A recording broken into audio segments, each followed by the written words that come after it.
Hi, this is Hi. Stacey Huish here, and Yamuna is one of our authors in the 1000 Ripple Effects book project. And I rung Yamuna and I invited her to be a part of our project because she has a really special story and she has a really special connection with the world and the kids and things like that. And we're going to hear from her today. So now Yamuna um, runs the Yoga in Daily Life Centre up on the Sunshine Coast. And she's been running this centre now for 13 years. And she established this centre. So can you tell us a little bit about the centre and about yoga, please? Okay, a little bit. Yes, this center has been established. It was on the inspiration of my yoga master. We had, well, we had invited him for a visit on the Sunshine Coast, and it went so well, and there was so much interest. I asked him if I should open a center, and he said yes. That's a very good idea. So I knew I was supported, divinely supported, and things happened, and we were first in a different place, but then we ended up in this place, and we've been here for the last 12 years or so. So people know about us, and we have a lot of regular students and have been able to inspire people to do yoga, to incorporate yoga into their daily life, which is really what we're all about. So we do very simple yoga, classical yoga. There's a lot of stretching, there's a lot of simple postures. Of course, we do the salute to the sun and those classical things as well. We always do some relaxation, we always do some meditation. So we incorporate those elements that are just part of yoga. Okay. Now, yoga, you were talking to me a little bit earlier, and you're saying that yoga is very much about transformation. Have I got that correct? Yeah. Or incorporates transformation? Well, the yogic journey, the journey of the yoga, the yogi or yogini, I always mean both, it is ultimately about, it is a transformation of the consciousness of the individual, of feeling yourself as a separate person to other people.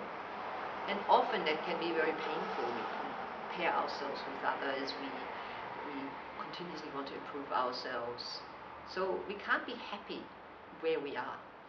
And the transformation to me is, it starts very simply that we start to feel better in our own self, or happy with our body, or happy with who we actually are, because everyone is unique.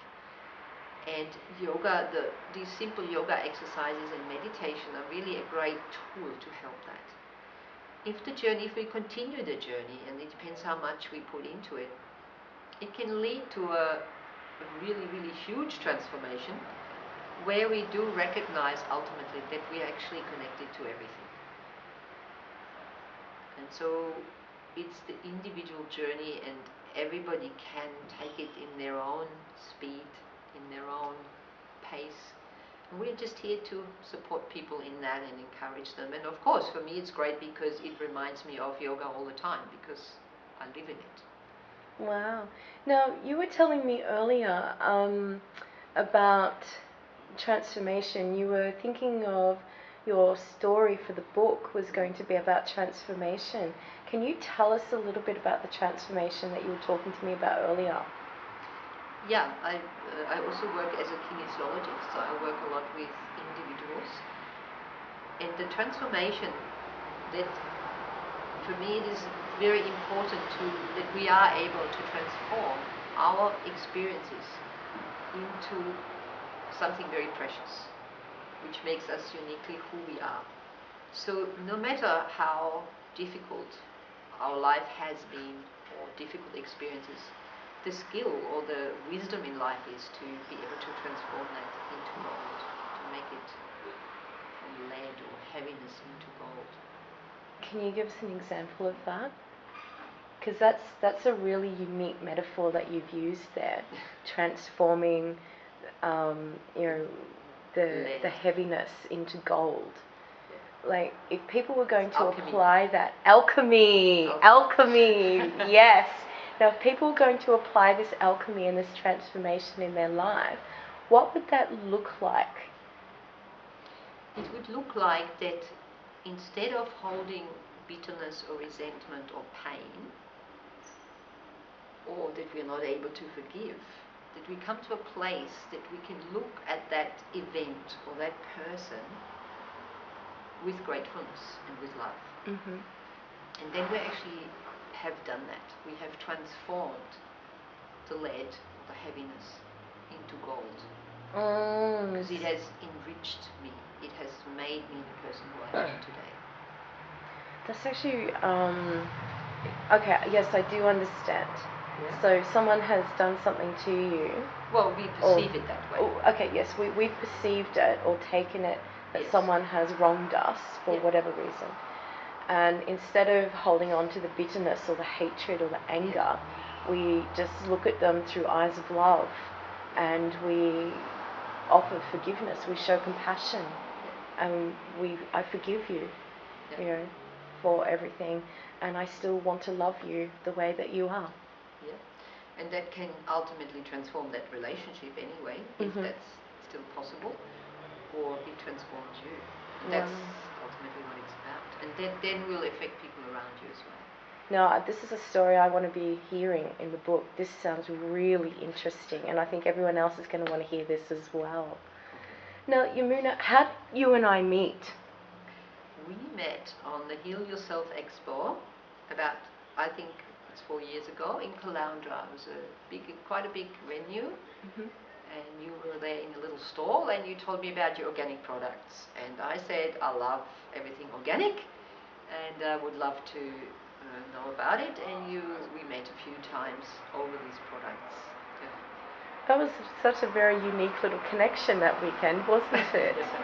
Wow, we've just become, you know, we've stayed connected just from being a stall vendor and a customer. There you go. Yeah. And we've had a lot of transformation from there as well.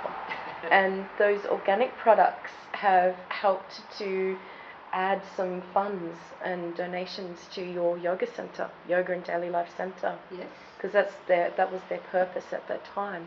Yeah. And now you're going to be part of the book as well. Now, Yamuna, your name, yes. Yamuna, yes. That's a very unique name.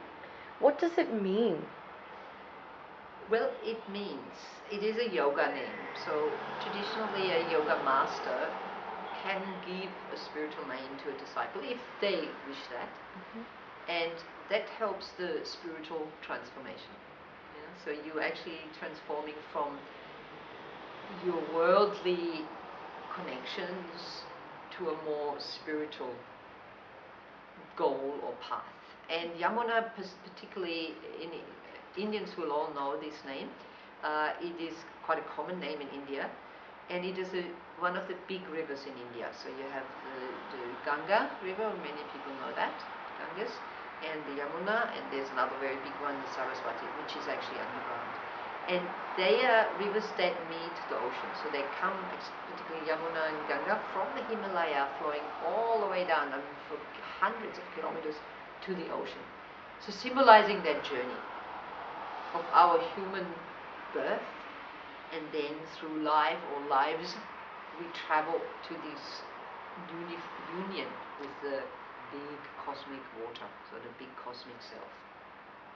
That's the ultimate transformation.